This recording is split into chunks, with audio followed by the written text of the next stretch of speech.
সোজা হওয়া উচিত, সেটা হচ্ছে capital punishment and capital punishment. এবং যারা সেই তথ্য, সেই বন্ধুটাকে বা সেই লোকটাকে সাহায্য করবে এই সব কেসের মধ্যে তথ্য লুকানোর জন্য, সে তার বন্ধু হতে পারে, তার বাড়ির লোকেরা হতে পারে, বা যেই হোক না কেন, প্রশাসন হোক না কেন, তাদের লাইফ ইন্ডিপেন্ডেন্ট হওয়া উচিত।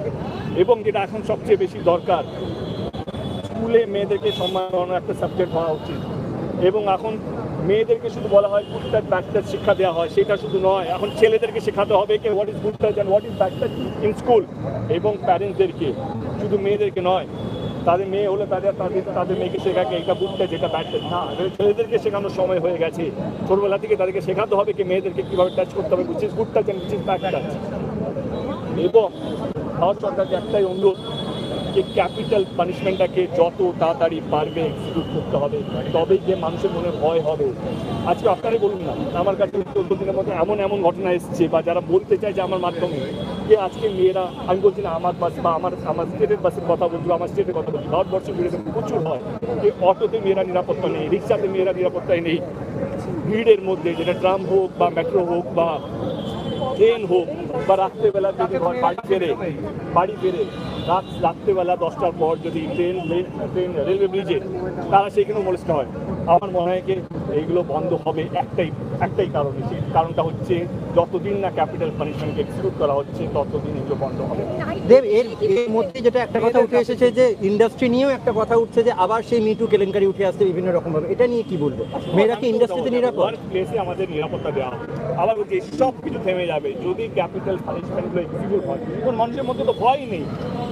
আজকে এক্সাম্পল কি দেখছি আমরা, যে হরিয়ানাতে ইলেকশন হচ্ছে, রাম রহিমকে ছেড়ে দেওয়া হচ্ছে পেরোলে, আশারাম বাপুকে ছেড়ে দেওয়া হচ্ছে, যার উপরে ভুরি অভিযোগ রেপের, এবং হাত রয়েছে। এবং আমরা বিলকিস বানু, আমি কোনো পলিটিক্যাল স্টেটমেন্ট দিতে আসিনি, আমি এটা বলছি না কি আমি টিএমসি হয়ে বিজেপি, না, এটা আমার দেশের সমস্যা, মানে আমার সমস্যা। আমরা যখন বিদেশে যাই আমাদেরকে ফেস করতে হয় যে যখন আপনার यहाँ पे रेप हुआ, ये हुआ, वो পিপল আর কেন হবে।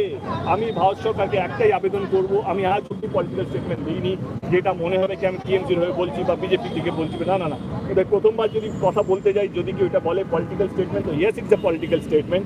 আমি ভারত সরকারকে, যারা 11 বছর ধরে রাতারাতি নোটবন্দি নিয়ে এসেছিল, 500,000 টাকা নোট বন্ধ করেছিল, যা রাতারাতি লকডাউন করেছিল, যা রাতারাতি 370 আর্টিকেলটাকে বন্ধ করেছিল, যারা রাম মন্দির তৈরি করেছে, মানে বাবরি মসজিদ যেখানে ভেঙে গেল, সেটা অনেক বড় কাজ ছিল, সেগুলো যারা করেছে তাদের কাছে একটাই আবেদন, সবচেয়ে বড় এখন যেটা দরকার সেটা হচ্ছে ক্যাপিটাল পানিশমেন্ট। মানুষের মধ্যে ভয় নেই, বা যতদিন না ছেলেরা ভয় পাবে মেয়েদেরকে সব কুকর্ম করতে, ততদিন এই সংখ্যাটা বেড়ে যাবে। নাহলে সাহস হয়, 14 দিন হয়ে গেল, 1400 বেশি রেপ হয়ে গেল।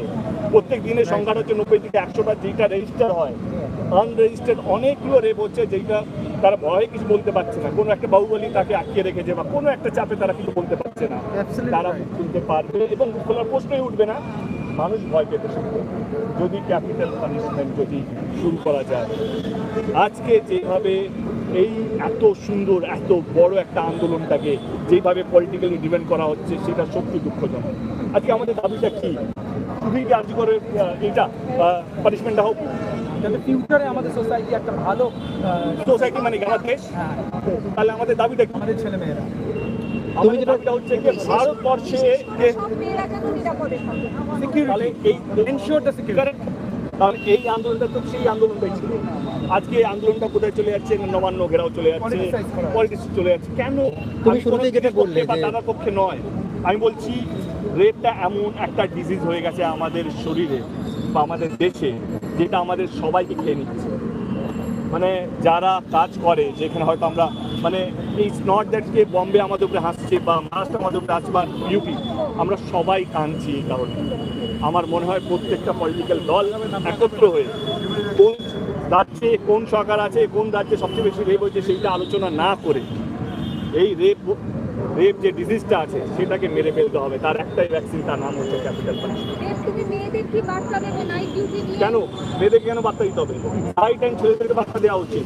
আমার এখানে আসা, আমার এই প্রতিবাদে সহযোগিতা আমার প্রতিবাদে আসাটা, এই আন্দোলন যোগ দেওয়াটা একটাই, মেয়েদেরকে কিছু বলার নেই, আমার ছেলেদেরকে বলা আছে। তাদেরকে ভয় পেতে হবে যদি মেয়েদের ইচ্ছার বিরুদ্ধে, আবার বলছি মেয়েদের ইচ্ছার বিরুদ্ধে যদি কেউ কিছু করতে চায়, এই আন্দোলনটা সেই প্রোটেকশনটা দেবে, এই আন্দোলনটা সেই মেয়েদেরকে সেই সুরক্ষাটা দেবে যে ছেলেরা ভয় পাবে, সে বাংলায় হোক, বর্ধমানে হোক, কাশ্মীরে হোক, কন্যাকুমারীতে হোক, গুজরাটে হোক, ত্রিপুরাতে হোক। কেন প্রত্যেক দিন আমাদের সোশ্যাল মিডিয়া দেখবে কিছু না কিছু আসতেই থাকে, কেনই তো হবে সেটা?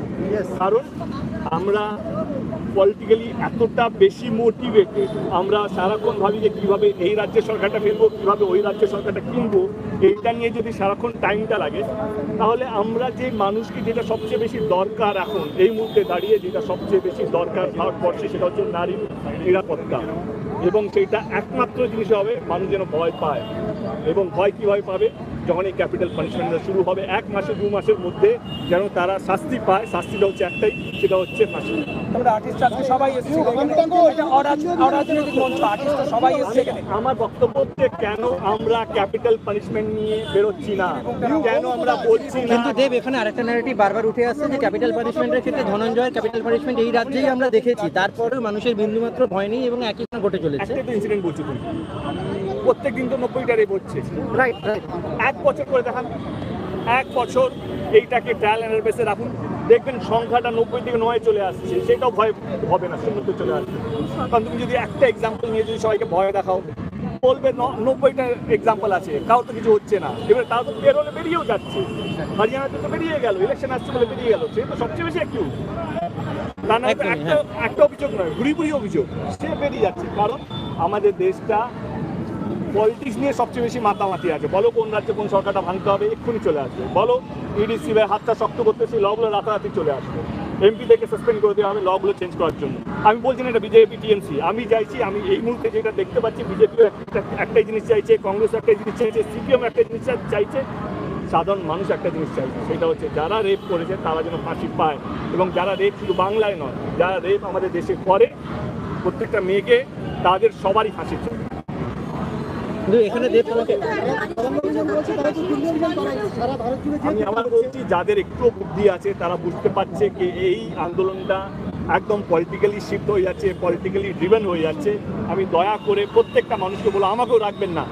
আমি গেলেও বলতে দেব টিএমসি আছে বলে আমাকেও রাখবেন না। আমি যদি একটাই কথা বলবো, এই আন্দোলনটাকে যতদিন না ক্যাপিটাল পানিশমেন্টটা এক্সিকিউট হচ্ছে, এই আন্দোলন থামা উচিত নয়। এই আন্দোলনটা যারা রেপ করেছে তাদেরকে, মানে যাদের উপরে কেস চলছে, 2 বছর 2.5 বছর ধরে কেসই চলছে, তারা হয়তো পরিবারকে মেরে দেয়। এরকম অনেক কেস হয়েছে, আমার গুগল করলেই পেয়ে যাবে যে কেস চলতে বাড়ির মেয়ে মারা গেছে, মেয়েকে মেরে দেওয়া হয়েছে, বাবা মাকে মেরে দেওয়া হয়েছে। আসারাম বাপুর কেসটাই আছে।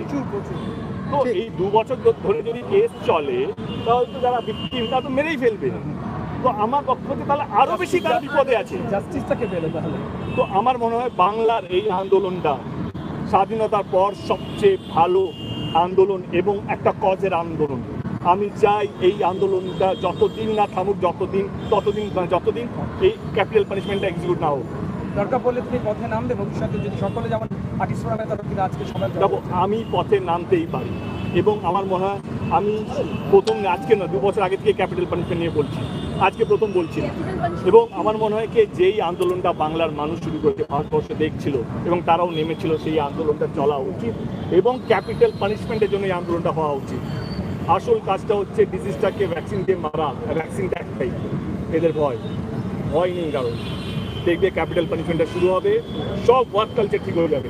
যেই ওয়ার্ক স্পেসে যেই মেয়েগুলো যেভাবে নির্যাতন হয়, বা পাড়াতে ঢুকতে গেলে ইফটিজিং হয়, ট্রেনের মধ্যে মোলেস্টিং হয়, বা এটা হয়, সব বন্ধ হয়ে যাবে যদি আমরা রিপিটেডলি যারা রেপ করেছে, যারা সত্যি দোষী, তাদেরকে যদি আমরা ফাঁসিতে চড়াতে পারি। Thank you so much. তিনি কি তাহলে সরাসরি না বলে ইনডাইরেক্টলি বিজেপির দিকে আঙুল তুলে বললেন? তিনি কি এই ঘটনাটির জন্য বিজেপিকে দোষ দিলেন? এত বছর ধরে চলে আসা, মানে দীর্ঘ 11 বছর ধরে চলে আসা তিনি যে কথাগুলি বললেন, এর মধ্যে একটু পয়েন্টস নোট করুন। তিনি বললেন যে 11 বছর ধরে যে পার্টিটি চলছে, সেই পার্টিটি যদি রাতোরাত নোটবন্দি করতে পারে, তারপরে রাম মন্দির ভাঙতে পারে, তাহলে তারা কেন এখনো পর্যন্ত এই স্টেপটা নিচ্ছে না, যে দেশের এত কঠিন আইন ব্যবস্থা করছে না, যে একটি রেপিস্ট শাস্তি পায়, তার এত ভয়ঙ্কর শাস্তি পায়, যে সেই জিনিসটি যেন আর না করে। তিনি কি প্রমাণ করে দিলেন যে তিনি পার্টির বিরুদ্ধে কথা বলবেন না? তার উপর কি কোনো পার্টির প্রেশার আছে? দেবকে আমরা বহু বছর ধরে ভালোবাসি।